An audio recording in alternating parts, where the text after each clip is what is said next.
हम लोगों ने लास्ट सेशन में क्या डिस्कस किया guys? What we have discussed in last session?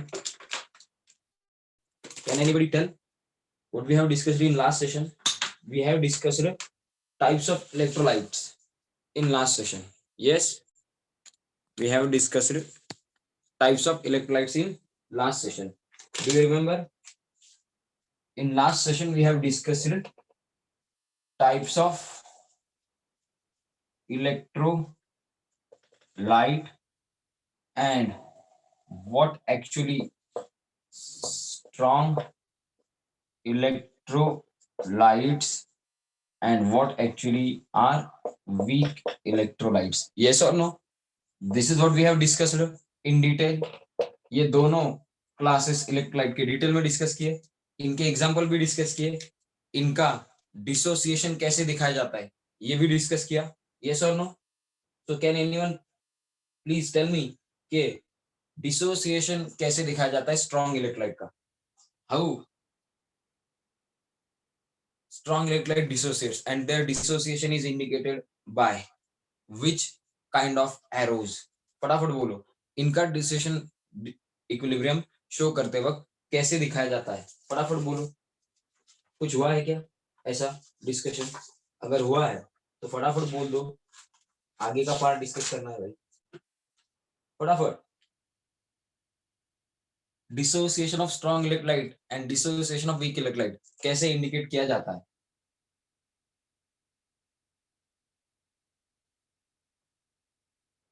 Strong electrolyte का डिसोसिएशन एंड वीक इलेक्ट्रोलाइट का dissociation. Yes, strong electrolyte dissociates completely. Therefore, its dissociation is shown by forward arrow. Correct. Weak electrolyte completely dissociate होता है क्या? अगर weak electrolyte completely dissociate नहीं होता है, तो उसका dissociation कैसे दिखाया जाता है? फटाफट बोलो. Rest of the guys, फटाफट बोलो.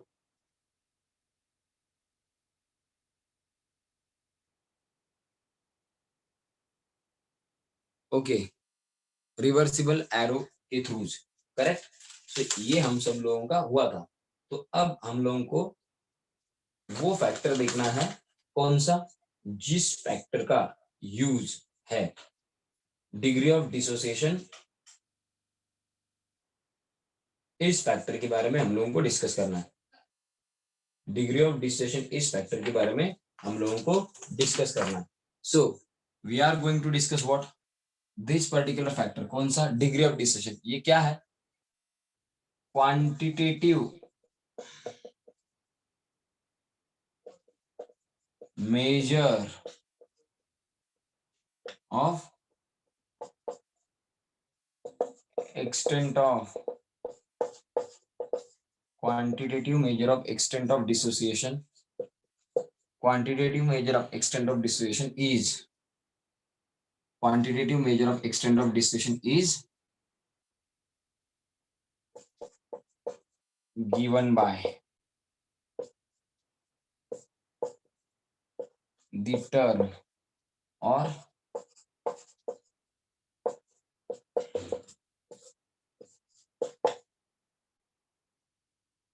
sorry,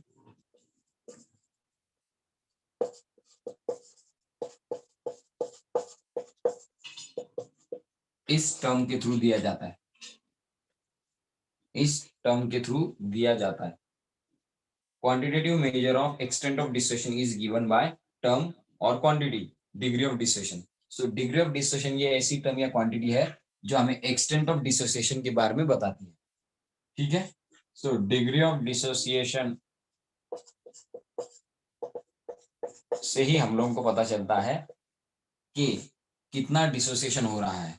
so degree of dissociation अब स्टडी करना पड़ेगा. So anyone knows what degree of dissociation is? क्या डेफिनेशन है?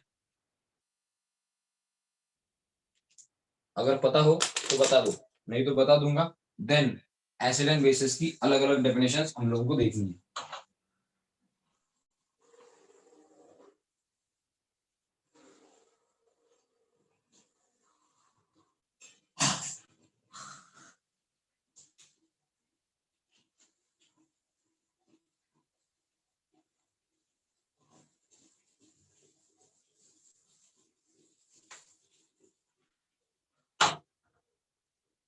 पता है किसको?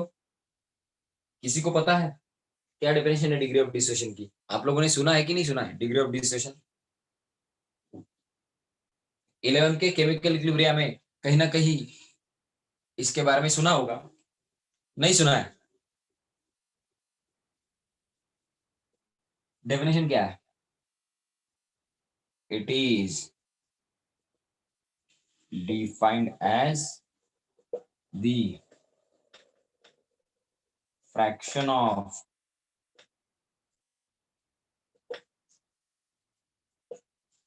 total number of moles, fraction of total number of moles of electrolyte electrolyte that dissociates into that dissociates into that dissociates into its ions into its ions when equilibrium is reached, when equilibrium is reached या equilibrium जब attain होता है, equilibrium जब establish होता है दो spaces में, तब जितने number of moles out of total number of moles जितने डिसोसिएट होके जिनसे आयन बने, उन डिसोसिएटेड नंबर ऑफ मोल्स को ही अल्फा कहा जाता है। इन शॉर्ट अल्फा ये रेशियो है किसका? जितने टोटल नंबर ऑफ मोल्स दिए हैं उसमें से कितने मोल्स डिसोसिएट हुए हैं इन दो चीजों का। देयरफॉर मैथमेटिकली अल्फा के बारे में कैसे लिखोगे? Mathematically alpha is equal to क्या? Number of moles of electrolyte,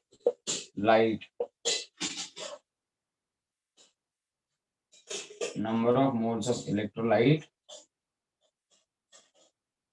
undergoing dissociation divided by total number of moles of electrolyte। ये है अल्फा मैथमेटिकली डिटरमाइन करने का फॉर्मूला। समझ में आ गया? What is alpha guys? Did you get this? What is alpha? सबको समझ में आ गया अल्फा क्या है? Sakshi, Sanskriti, Rigveda, Nandini, Hirkani, guys did you get this? Alpha के बारे में समझ में आ गया सबको? यस युवराज, सोहम,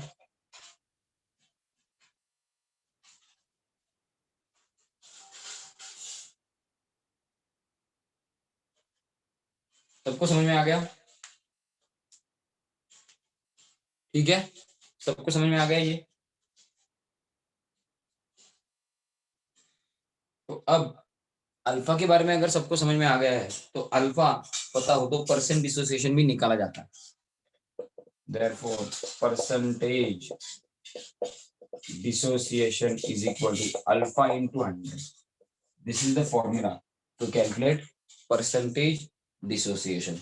और अल्फा पता हो तो concentration of all the species present at equilibrium, equilibrium को उस सब्सटेंस की जो भी स्पेसीज प्रेजेंट है, इक्विलिब्रियम को उस सब्सटेंस की जो भी स्पेसीज प्रेजेंट है उस सब्सटेंस से बने हुए आयंस या वो सब्सटेंस जो है अनडिसोसिएटेड जो रह गया है, सपोज ऐसा मेरे पास सब्सटेंस है Ha, उसका डिसोसिएशन होके कुछ moles H plus and A minus में डिसोसिएट हो गए। Ha से H plus and A minus बने, लेकिन सभी क्या सभी Ha डिसोसिएट नहीं हुआ, कुछ Ha रह गया, मतलब अनडिसोसिएटेड रह गया, अनडिसोसिएटेड Ha रह गया, H plus and A minus कुछ बन गए।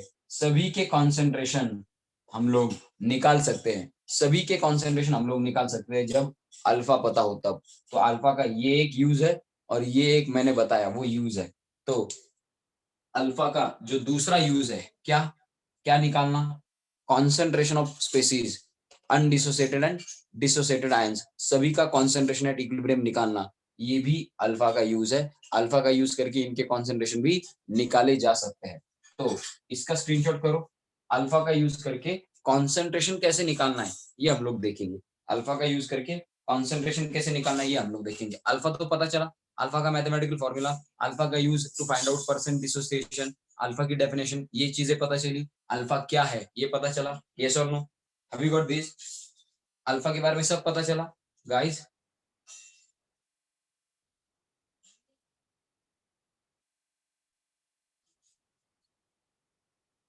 चलो स्क्रीनशॉट कर लो, स्क्रीनशॉट करो चलो गाइस।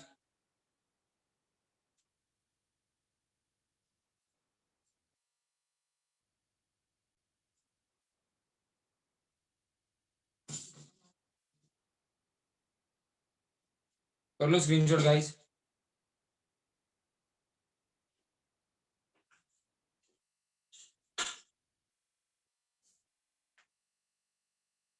हो गया, रब कर देता हूँ। अब देखो जरा,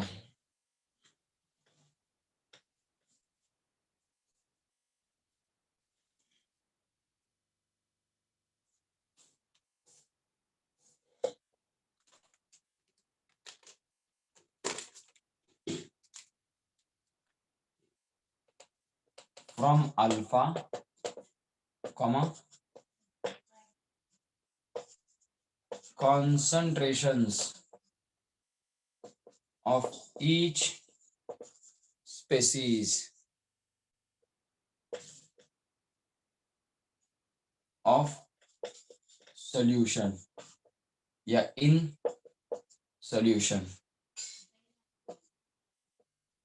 of electrolyte at equilibrium can be calculated। कैसे देखो, कैसे कैलकुलेट करना है, क्या यूज है अल्फा का?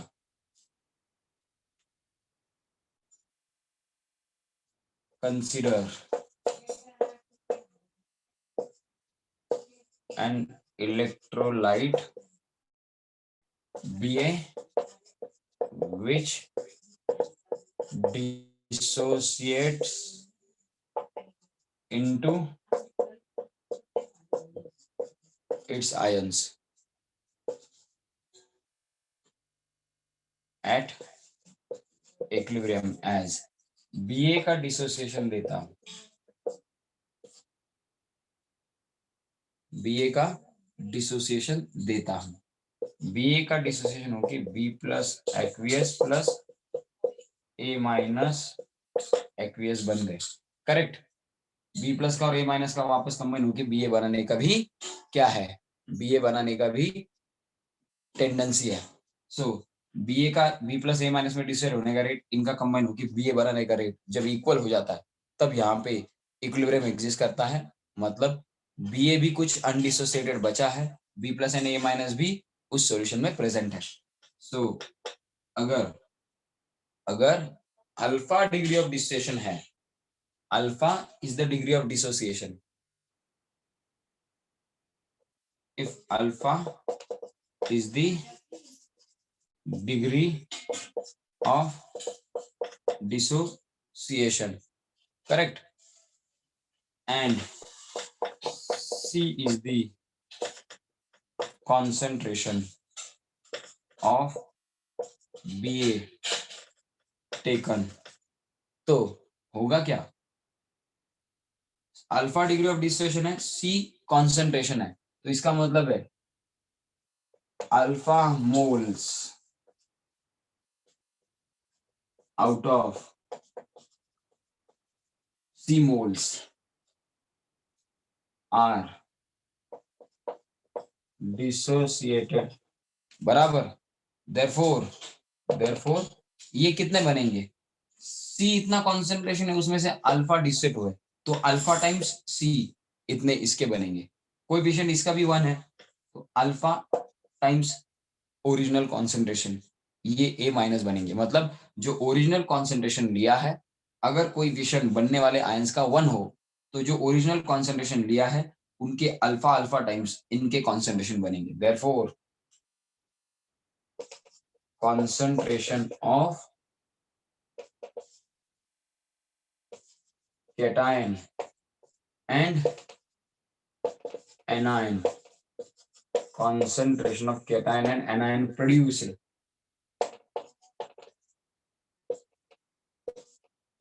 will be alpha times original concentration, alpha times original concentration। therefore at equilibrium क्या सिचुएशन है, at equilibrium concentration of B plus is equal to concentration of A minus is equal to alpha times C moles per dm cube या moles per liter। समझ में आ गया, समझ में आ गया, समझ में आ गया गाइस, गाइस ये समझ में आ गया। सिद्धी काय उपयोग 10 मिनिटासाठी 15 मिनिटासाठी जॉईन करून सांग बरं। 6:20 ला चालू करतो, 6:15 ला पण चालू नाही करत, 6:20 वी स्टार्ट आणि तुम्ही जॉईन करता सगळे कधी 20 मिनिटं वगैरे लेट। काय उपयोग होईल बरं सांग आता। रोज तसं करता तुम्ही सिद्धी, उपयोग नाहीये त्याचा असं उशिरा जॉईन करून। Guys have you got this, कैसे कॉन्सेंट्रेशन निकालना है, कैसे कॉन्सेंट्रेशन निकालना है कैटायन एंड एनायन का, उनके कोएफिशिएंट पे ध्यान देना है। कोएफिशिएंट अगर 1 है, जो कैटायन एंड एनायन बने, इलेक्ट्रोलाइट डिस्ट्रेक्ट होके एंड इक्विलिब्रियम एग्जिस्ट हुआ, तब कैटायंस एंड एनायन का कॉन्सेंट्रेशन निकालते वक्त आप लोगों को सी यानी कि ओरिजिनल कॉन्सेंट्रेशन इसका कितना लिया वो पता होना चाहिए। Alpha if alpha is the degree of distillation, तो अगर दोनों कैटायन एंड एनायन का कोएफिशिएंट 1 है तो अल्फा टाइम्स सी ये cation and alpha times C ये एनायन का क्या होगा, कॉन्सेंट्रेशन होगा मोल्स पर डीएम क्यूब में एट इक्विलिब्रियम। समझ में आ गया कैसे निकालना है। तो अगर ये समझ में आ गया है कैसे निकालना है, तो मैं आप लोगों को और एक एग्जांपल देता हूं जो हम लोगों ने पहले भी स्टडी किया है। आप लोग मुझे बताओ कि आप कॉन्सेंट्रेशन निकाल सकते हो क्या।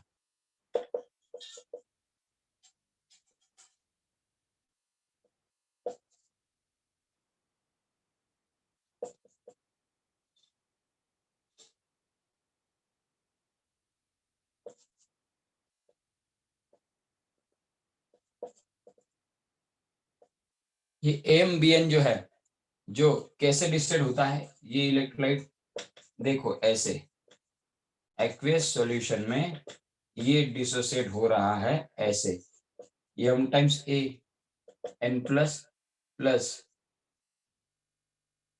N times b m minus. तो अब अल्फा डिग्री ऑफ डिसोसिएशन है, alpha is the degree of dissociation, original concentration हम लोगों ने ओरिजिनल कॉन्सेंट्रेशन सी लिया है, तो अल्फा टाइम्स सी तो बनेगा, अल्फा टाइम्स सी तो बनेगा ओरिजिनल कॉन्सेंट्रेशन की अल्फा टाइम, लेकिन कौन इसका नंबर ऑफ मोल्स या कोएफिशिएंट कितना है m, इतने मोल्स इसके प्रोड्यूस हुए हैं, तो अल्फा सी को m से मल्टीप्लाई करना पड़ेगा। इसका भी अल्फा टाइम्स सी बनेगा, लेकिन इसका कोएफिशिएंट n है यानी कि इसके n मोल्स प्रोड्यूस हुए हैं, तो n टाइम्स अल्फा सी करना पड़ेगा। सो ये कॉन्सेंट्रेशन होगा इन आयंस का, इस केस में m कोएफिशिएंट है तो m टाइम्स अल्फा सी, n कोएफिशिएंट है तो n टाइम्स अल्फा सी। समझ में आ गया कैसे निकालना है, समझ में आ गया गाइस कैसे कॉन्सेंट्रेशन निकालना है। ये मोल्स निकाले, मोल्स को वॉल्यूम 1 है ऐसा मान लिया है, तो वॉल्यूम 1 से डिवाइड किया तो इतना ही कॉन्सेंट्रेशन आएगा ना। ये मोल्स निकाले, मोल्स अपॉन वॉल्यूम करके कॉन्सेंट्रेशन आता है ना, ये सर नो, समझ में आ गया सबको। गाइस हम लोगों ने ऑलरेडी ये किया है, सिर्फ एक्स बी वाई लिया था, सिर्फ क्या लिया था हम लोगों ने एक्स बी वाई, यहाँ पे एम एंड एन की जगह पे एक्स एंड वाई थे कोएफिशिएंट्स, यस और नो, हम लोगों ने किया है कि नहीं किया है guys. We have already done this in last session, कौन से वेंट ऑफ फैक्टर वगैरह सॉल्यूशन कोलिगेटिव में हम लोगों ने ऑलरेडी ये किया है। बाकियों को समझ में आ गया, साक्षी समझ में आ गया, हिरकनी समझ में आ गया, यश समझ में आ गया तुझे, यश समझ में आ गया तुझे।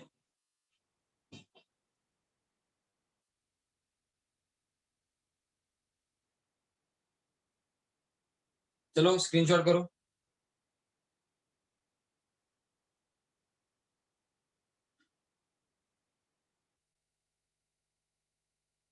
स्क्रीनशॉट हो गया गाइस? गाइस हो गया स्क्रीनशॉट? हो गया स्क्रीनशॉट?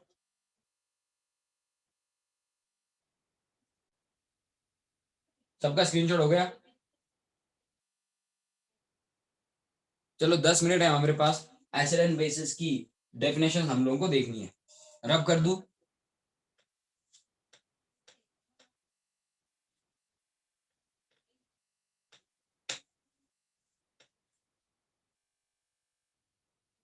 तो have you heard about acids and bases? Guys, acids and bases. So पहले के जमाने में पुराने लोग एसिड्स एंड बेसिस को कैसे आइडेंटिफाई करते थे? टेस्ट से। सोर टेस्ट हो, बिटर टेस्ट हो, एसिड बेस कह देते थे, बराबर। लेकिन बहुत सारे ऐसे सब्सटेंसेस हैं जिनकी टेस्ट नहीं होती, but they do have acidic या फिर बेसिक प्रॉपर्टी। तो ऐसे सब्सटेंसेस को भी एसिड बेसिस इन कैटेगरीज में क्लासिफाई करने के लिए एक बहुत इंपॉर्टेंट या अच्छी थियरी की जरूरत थी, जो सभी कंपाउंड्स को एसिड एंड बेसिस के फॉर्म में क्या कर सके, डिस्ट्रीब्यूट कर सके, क्लासिफाई कर सके। इसीलिए बाद में एक एक साइंटिस्ट लोगों ने एसिड एंड बेसिस को क्लासिफाई करने के लिए, या एसिड एंड बेसिस किसे कहा जाए, इसके लिए अपनी अपनी थ्योरीज पुट अप की। So there are 3 to 4 theories by which we can define acids and bases. किस सब्सटेंस को एसिड कहना है, किस सब्सटेंस को बेस कहना है, ये बताने के लिए अब 4 थ्योरीज है। अब पहले जैसा नहीं किया जाता टेस्ट से। टेस्ट से डिटरमाइन करना ये क्या था? हिस्टोरिक वे था। बहुत सारे सब्सटेंस ऐसे जिनकी टेस्ट ही नहीं होती, लेकिन उनकी एसिडिक बेसिक प्रॉपर्टीज होती है, तो उनको भी क्लासिफाई किया जाए एसिड्स एंड बेसिस में। इसके लिए बहुत सारे साइंटिस्ट लोगों ने अपनी अपनी थ्योरीज पुट अप की। उनमें से जो इंपॉर्टेंट थ्योरीज है वो हम लोग डिस्कस करने वाले हैं। समझ में आ गया क्या डिस्कस करना है? थ्योरीज डिस्कस करना है। Following theories are used to classify substances into acids and bases। Acids and bases में क्लासिफाई करने के लिए सबसे पहली थ्योरी आप लोगों ने सुना है इसका नाम? यस और no? Have you heard about Arrhenius theory? दूसरा, have you heard about Lowry Bronsted theory? Arrhenius theory तो पता होगी, आई होप अरेनियस थ्योरी पता है। Third theory is Lewis theory. Fourth theory आजकल यूज नहीं करते, लेकिन इफ टाइम परमिट्स मैं आपको बता दूंगा। आपकी बुक में ये तीनों ही है। फोर्थ मैं आप लोगों को बता दूंगा, लक्सफ्लर थ्योरी। ठीक है? So these are the 4 theories which are used to classify substances into acids and bases. ये 4 जो थियरीज है वो सब्सटेंसेस को एसिड्स एंड बेसिस में क्लासिफाई करने के लिए यूज होती है। Have you got this? समझ में आ गया गाइस? सबको समझ में आ गया? सबको समझ में आ गया कि कौन सी थियरीज यूज करनी है हम लोगों को?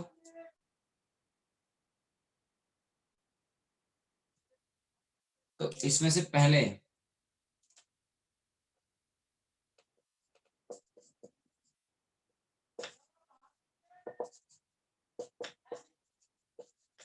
Arrhenius theory. ये अरेनियस थ्योरी क्या है? अरेनियस थ्योरी के अकॉर्डिंग एसिड एंड बेस किसे कहते हैं, वो डेफिनेशन मैं आप लोगों को बता देता हूं। According to the Arrhenius theory, according to the Arrhenius theory, क्या एसिड्स किन्हें कहा जाता है? एसिड्स आर दी substances ऐसे सब्सटेंसेस जिनमें खुद हाइड्रोजन है, जिनमें खुद क्या है, हाइड्रोजन है, containing hydrogen and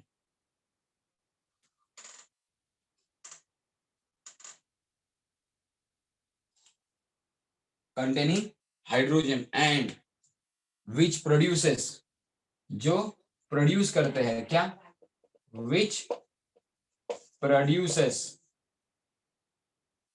H plus, और H प्लस वाटर के साथ कंबाइन होके एग्जिस्ट करता है, अकेला H प्लस एग्जिस्ट नहीं करता, एक्चुअली H प्लस वाटर के साथ डिसॉल्व होके इस फॉर्म में एग्जिस्ट करता है।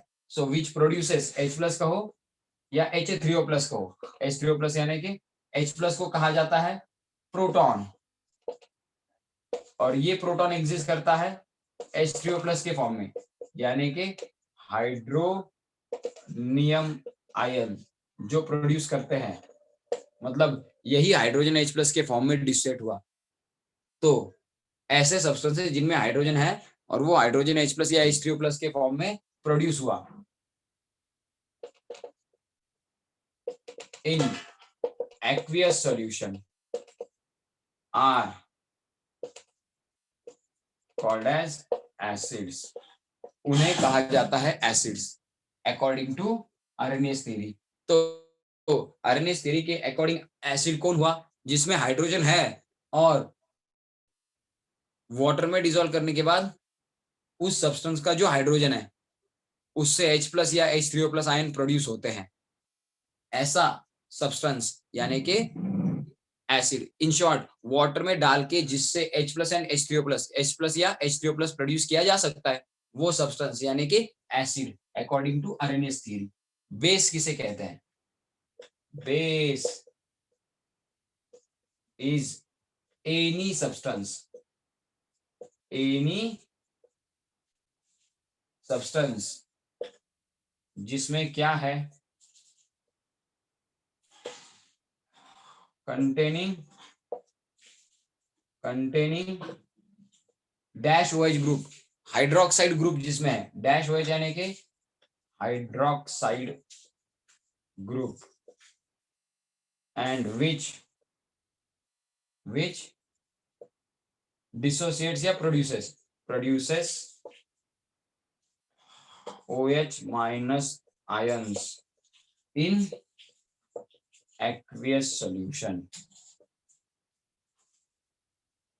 are called as base। तो बेस उसे कहा जाता है जिसमें OH ग्रुप है और जो वाटर में डालने के बाद, जो सब्सटेंस जिसमें OH ग्रुप है वाटर में डालने के बाद OH माइनस आयन प्रोड्यूस करता है, ऐसे सब्सटेंसेस को कहा जाता है, यानी कि हाइड्रोक्साइड आयन प्रोड्यूस करता है, हाइड्रोक्साइड आयन प्रोड्यूस करता है ऐसा सब्सटेंस, किसमें डालने के बाद, वाटर में डालने के बाद हाइड्रोक्साइड आयन प्रोड्यूस करता है, ऐसे सब्सटेंसेस को बेस कहा जाता है। सो डेफिनेशन पता चल गई guys, have you got the definitions, definition समझ में आ गई, डेफिनेशन समझ में आ गई guys,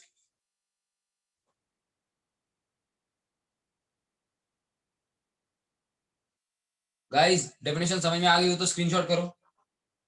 have you got the definitions acid की, बेस की, स्क्रीनशॉट करो, चलो स्क्रीनशॉट करो फटाफट, हो गया स्क्रीनशॉट, हो गया स्क्रीनशॉट गाइस, हो गया स्क्रीनशॉट।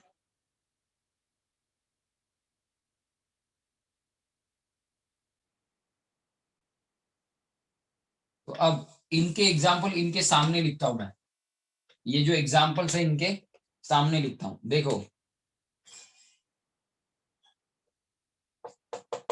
एग्जाम्पल्स इनके, एसिड के, HCl ये सब्सटेंस देखो, HCl ये सब्सटेंस देखो, ये जो सब्सटेंस है हाइड्रोजन है क्या इसमें, इस सब्सटेंस में हाइड्रोजन है कि नहीं है, HCl में हाइड्रोजन है क्या,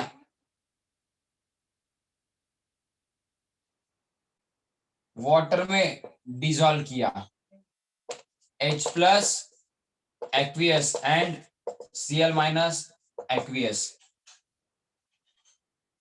प्रोड्यूस हुए, तो ये HCl एसिड हुआ अकॉर्डिंग टू अरेनियस थ्योरी। अब देखो इस सब्सटेंस में हाइड्रोजन है क्या? है हाइड्रोजन? ये H+ कैसे एग्जिस्ट करेगा एक्चुअली?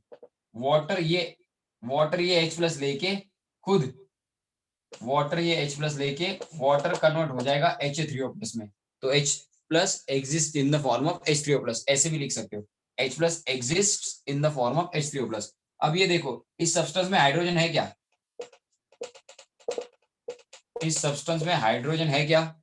इस सब्सटेंस में इसका नाम क्या है? इसका नाम कौन बताएगा?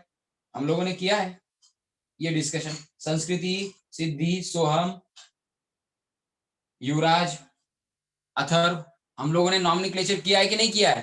फटाफट बोलो इसका नाम, चलो।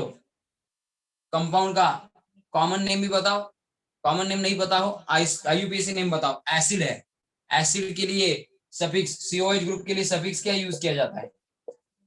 OIC acid. इतना मैंने बता दिया, चलो बताओ फटाफट guys, don't waste my time. Sanskriti बता दे नाम क्या है इसका?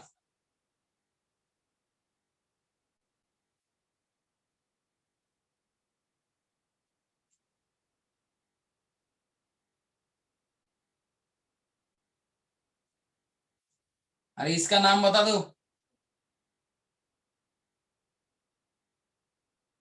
अरे इसका नाम नहीं आ रहा क्या? कितने कार्बन से सामने है? संस्कृति, सुहम, युवराज, नाम बता दो। नॉमिनक्लेचर हुआ है कि नहीं हुआ है? मोनो फंक्शनल ऑर्गेनिक कंपाउंड है, COH ग्रुप फंक्शनल ग्रुप है, इसलिए मैंने OIC एसिड लिख दिया। अब क्या, बाकी कुछ नहीं रहा है, फटाफट बोलो। अरे नाम बोलो रे, डोंट वेस्ट माय टाइम। आता है कि नहीं आता है बोलो, यस और नो। युवराज,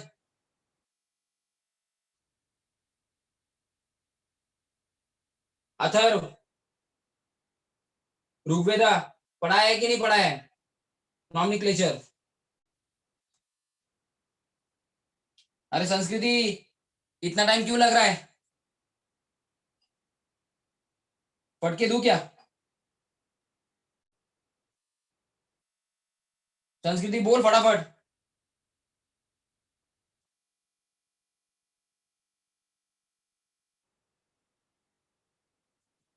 अरे आता हो तो या यस बता दो, नहीं आता हो तो ना बता दो, इतना डिफिकल्ट है क्या?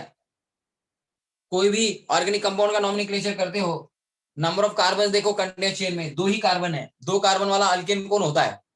इथेन। इथेन के नाम में से ई निकाल दिया, OIC एसिड डाल दिया, इतना टाइम लगेगा क्या? Ethanoic acid. तो हिरकनी को और साक्षी को बोलो, एक ही कार्बन नहीं है, ये कार्बन भी कंडेंस चेन में है, तो दो कार्बन यानी कि इथेनॉइक एसिड। और बाकी जो है ना अहमदनगर के बैच वाले सभी, संस्कृति, कोठारी, सिद्धि, सोहम, बाकी सब चीजें, बाकी सब लोग जो है अथर वगैरह, नंदिनी, ऋग्वेदा, गाइस थोड़ा घर पे पढ़ा करो। अगर ये नहीं आता है नॉमिनक्लेचर तो आप जैसा कोई भी, क्या फायदा? ऋग्वेदा सबने लिखने के बाद, मैंने लिखने के बाद नाम क्यों बता रहे हो आप लोग? पहले ही नाम बताते जा। इसमें हाइड्रोजन है क्या? इलेक्ट्रोनिगेटिव ऑक्सीजन को बॉन्डेड हाइड्रोजन है, तो ये पार्टली पॉजिटिव हाइड्रोजन है क्योंकि बॉन्ड की इलेक्ट्रॉन पर ऑक्सीजन पुल कर रहा है।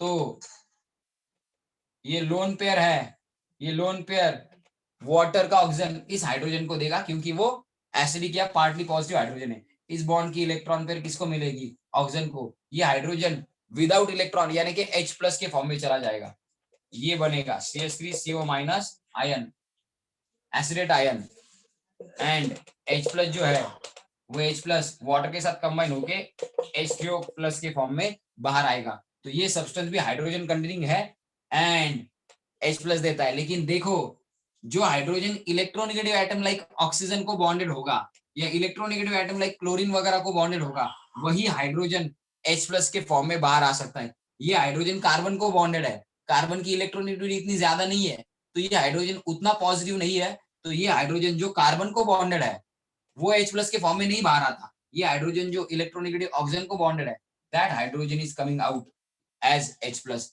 तो ये दोनों सब्सटेंसेस हाइड्रोजन कंटेनिंग है, H प्लस देते हैं, लेकिन इसका डिसोसिएशन का एक्सटेंट कम है, मतलब इसका डिसोसिएशन ये जो है वीक एसिड है, कम अमाउंट में डिसोड होके कम H प्लस देता है, सो डिसोसिएशन रिवर्सिबली दिखाना पड़ेगा। सो ये दोनों कंपाउंड एसिड है। अब एग्जांपल 2 देखो, ये मेरा जो सब्सटेंस है इसमें OH ग्रुप है, OH ग्रुप है, वाटर में डिसोड होने के बाद Na plus plus OH minus ions मिलेंगे, तो ये सब्सटेंस हाइड्रोक्साइड आयन देता है एंड ये स्ट्रांग है क्योंकि इसका डिसोसिएशन फॉरवर्ड एरो से दिखाया गया है। तो ये क्या है, ये है क्या, strong base NaOH।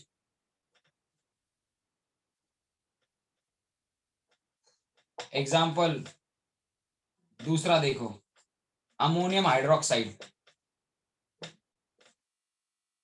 Ammonium hydroxide, ammonium hydroxide जो है उसको वाटर में डिसॉल्व किया। अब ये जो अमोनियम हाइड्रोक्साइड है इसमें जो नाइट्रोजन ऑक्सीजन बॉन्ड है उसकी पोलरिटी कम है, वो कोवैलेंट कैरेक्टर वाला है, तो इसलिए वाटर में डालने के बाद, वाटर तो आयनिक है इसलिए ये जो बॉन्ड है वो ब्रेक होके ज्यादा OH माइनस नहीं मिलते, तो ये वीक है, लेकिन ये भी कुछ अमाउंट में क्या देगा,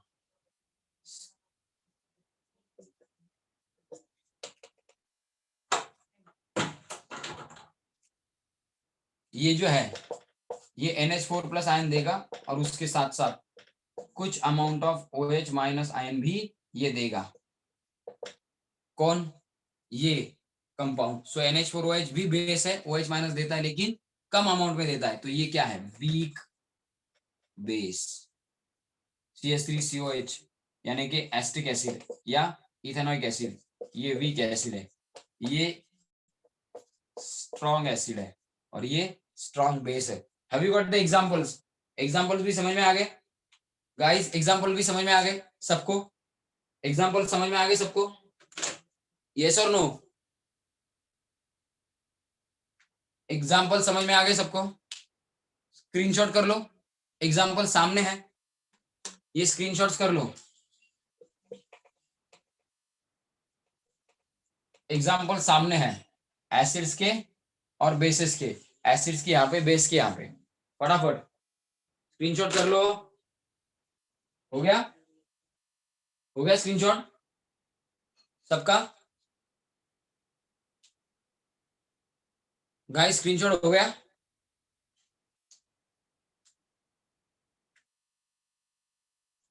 ठीक है। So this is enough for today session, acid and bases की डेफिनेशन होगी एज पर आर्हेनियस थ्योरी।